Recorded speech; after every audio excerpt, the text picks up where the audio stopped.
시간? 그렇지. 지금 뭐 11시 1분에 끝나자고 그랬는데 10시 59분에 끝났지. 네, 외전 시작하겠습니다. 오늘은 뭐 아까부터 계속 말씀드렸는데 우리 뭐 공개 질의서 보내고 분석들을 하시고 물론 그 벼락치기였습니다만은 그래도 그런 뒷 얘기들이 좀 있을 것 같아서 그 얘기들을 좀 들어보려고. 아니, 어쨌든 장윤 기자 같은 경우에도 그 질문 취합하면서부터 뭐 어제 그제 계속 해가지고 밤 늦게까지 스크립터랑 같이 그 작업하던데 네. 수고 많았어요. 아유, 감사합니다. 제가 아까 본방송에서 발언했던 것 중에 약간 수정해야 될 게 하나 생겼습니다. 남부 내륙철도 갈등 관련해서 창원의 한 후보가 제가 어떻게 얘기했냐면요. 이 정치권이 갈등을 유발하는 것은 바람직하다라고 했는데 바람직하지 않다라고 제가 해야 되는데 치고 수정하도록 하겠습니다. 갈등을 다루는 게 정치의 본연의 의미죠. 그러게 그런 갈등을 위하여 건강한 이름 뭐 맞붙어야 된다 뭐 이런 건 줄 알고 치고 들어갈까 하다가 뭐 워낙 말도 빠르고 그래서 그냥 넘어갔는데. 그리고 방송하면서 이게 지금 벌어진 일인데 제가 아까 말미에 한 후보가 답변서를 수정을 요청해왔다고 했지 않습니까? 좀 더 구체적으로 밝히자면 이 진해 지역에서 지금 한 후보의 MBC 경남이 올린 답변서를 보고 도대체 어느 당 소속이냐라고 지금 뭐 대자보 형태 지금 SNS를 통해서 지금 유포되고 있는 일이 벌어졌는데요. 그래서 이제 그와 관련해서 이제 이 특정 후보자가 이게 이제 문제가 될 것 같으니까 답변서를 수정하겠다 뭐라는 내용이었습니다. 소신 발언을 한 거 아니에요? 근데 이제 상대 진영에 아직 뭐 확인은 아직 안 됐습니다만은 이제 팩트 체크를 해봐야 될 텐데요. 그 후보자가 지금 내세우고 있는 법안이 상대 당의 다른 전직 국회의원들이 이미 발의를 했고 통과가 된 법인데 그걸 마치 이제 1호 법안으로 내세우고 있으니까 이게 문제가 있다라는 내용입니다. 팩트 체크를 통해서 확인하도록 해야 됩니다. 네, 어쨌든 뭐지? 후보자들이 이렇게 정책 질의 보냈을 때 대충 쓰면 안 되겠구나 약간 계기가 될 수도 있을 것 같아요. 이거를 상대 후보들끼리는 그거를 문제 삼는 사례가 바로 이렇게 즉각적으로 나타나니까 네, 답변 제대로 하시기 바랍니다. 제가 한 사례 더 말씀을 드릴까요? 네. 양산의 한 후보자인데요. 이 후보자가 제출한 10가지 답변서가 굉장히 좀 이게 방대한 자료입니다. 그런데 2번 질문에 대한 답변 대표 공약인데요. 이 신문 기사를 이게 그대로 가져왔습니다. 3번 질문에 대한 답변인데 이 내용을 확인해 보니까 2020년 3월 24일 오마이뉴스에 나온 서울 은평을의 강병원 후보의 인터뷰 내용을 그대로 옮겨왔습니다. 4번 질문에 대한 답변은 이 SBS 뉴스 리포트를 그대로 옮겨왔고요. 그리고 경실련 정책실장 인터뷰도 그대로 따왔습니다. 이게 후보자 본인의 뭐 답안지가 아니란 얘기죠. 경인일보 사설을 통째로 카피한 경우도 보였고요. 그리고 정세균 총리의 브리핑 내용을 옮겨온 경우도 있었습니다. 저 비슷한 경험 한 적이 있는데 구미시장 선거 2014년 선거에서 제가 어떤 기자하고 했던 대화가 어떤 시장 후보의 입장문에 다 들어갔어요. 네, 그 기자가 아무래도 청부를 한 것 같아요. 그래서 제 입을 빌어서 예, 현직 시장을 치는 같은 당 소속 전혀 아닌데 네, 현직 시장하고 경쟁하는 사람인데 저를 빌어가지고 치는 그런 형태로 쓰더라고요. 표절로 어떻게 표절도 아니고 제가 했다고는 또 써놨어요. 인용. 예, 거기 왜 제가 나오나. 그런데 이런 경우는 있죠. 같은 당인데 공천에서 떨어졌거나 상대 당이지만 낙선한 후보자의 공약이나 정책 가운데 정말 이거는 괜찮다. 그리고 이 후보자가 얘기했지만 내가 그대로 받아서 하겠다라고 하는 거는 사실 칭찬해 줄 만한 굉장히 고수죠. 그 정도면. 예전에 저희 신문사에서 선거할 때 공천에서 떨어진 낙선 후보들 공약 중에 괜찮은 공약들은 본 후보가 좀 받아서 공약화하는 것에 대해서 이렇게 좀 소개도 하고 그렇게 했습니다. 그런 경우는 좋은 사례인데 지금 이 같은 사례는 아주 심각한 사례인 것 같습니다.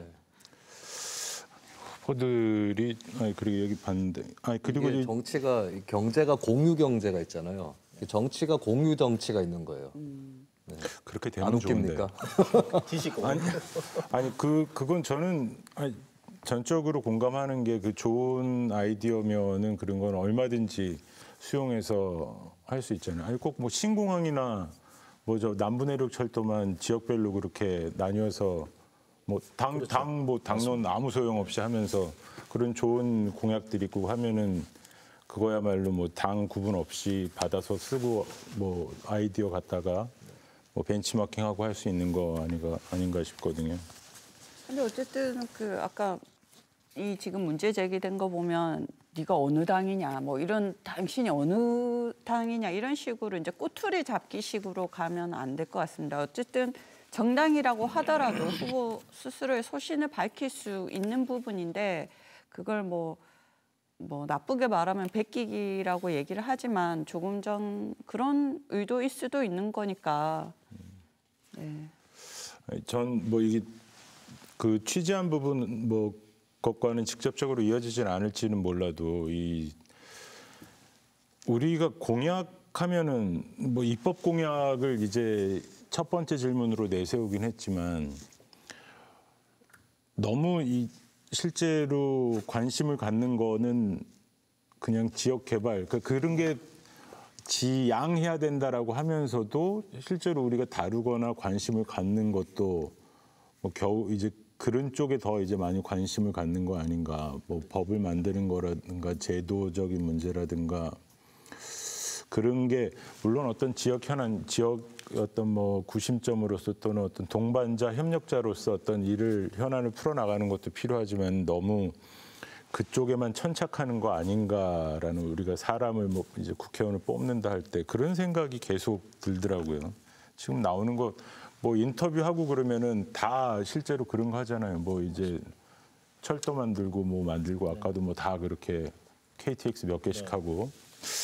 저희 3회 방송 때 서울 뉴타운 사례 언급했지 않습니까?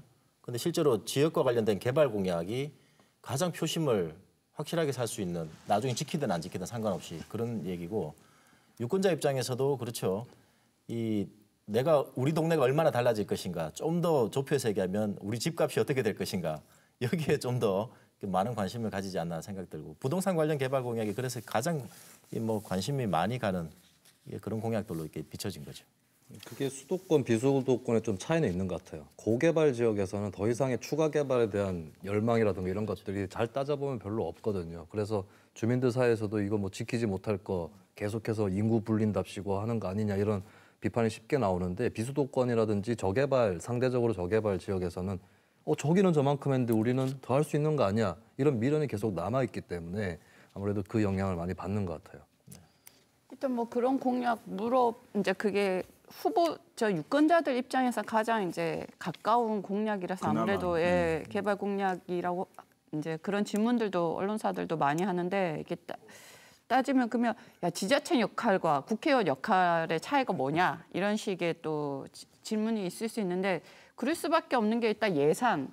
아까도 지방분권 얘기 나왔지만 지방 재정은 열악하고 국비에 의존하는 이 구조에서는 국회 예산을 다루는 국회의원이 결국 지역의 주요 정부 예산 다루는 개발 공약에 입김이 가장 크다는 거 알기 때문에 또 그런 공약들을 계속 묻게 되는 그런 어떤 국회의원 선거랑 단체장 선거 분간이 안 가는 이유가 역시나 한 선거구에서 한 명 뽑는 제도 때문입니다. 그리고 이 제도가 당연시되고 있는데 19세기의 유물이거든요. 미국, 영국이 민주주의 처음 할 때에 교통이나 통신이 발달하지 않았을 때 각 지역별로 한 명씩 대표자 국회로 보내 그거였거든요. 그래서 20세기 초반에 선거제도를 정비한 나라들, 노르웨이, 스웨덴, 뭐 독일이라든지 이런 나라들은 다 비례대표제로 뽑는 이유가 그겁니다. 비례대표제이냐 소선거구제이냐 이게 개발 중심이냐 아니면 조금 더 뭐 지역을 넘어선 보편적인 주제냐 요거를 가르는 큰 차이를 만들어내죠. 기성전 선거제도 얘기를 제가 할 수밖에 없습니다. 그렇게 이제 선진화 가려고 비례대표 연극을 했는데 이게 또 약간 뭐랄까 비정상이라고 변수라고 해야 되나? 비정상이죠. 뭐 뭐. 변수가.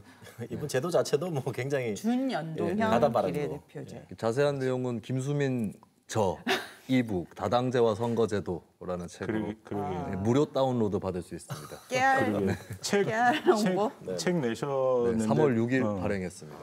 아니 이거 팔려는 거 아니에요? 이거 무료입니다, 다 그냥 무료로. 무료로 네. 배포하는 거고 하는 거니까 보시면은 좋을 것 같아요. 찾아보겠습니다. 다운받고 못 봤는데 그 뭐야 적당히 맞힐 건데 왜 이거 들고 나왔냐면은요.